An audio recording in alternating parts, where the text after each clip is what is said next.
शेखुपुरा फिरोजवाला सैयद शाहीन हुसैन बुखारी की रिपोर्ट के मुताबिक फिरोजवाला वज़ीर आला पंजाब और आईजी पंजाब किताब ठोस पुलिस का रिश्वत लेना बरकरार। फिरोजवाला शेखुपुरा पुलिस ने हर काम के रेट मुकर्रर कर दिए।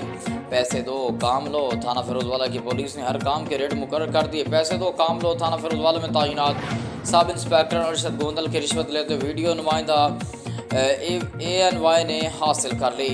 थाना फिरोजवाला के SI अरशद गोंदल को रिश्वत लेते वीडियो में देखा जा सकता है।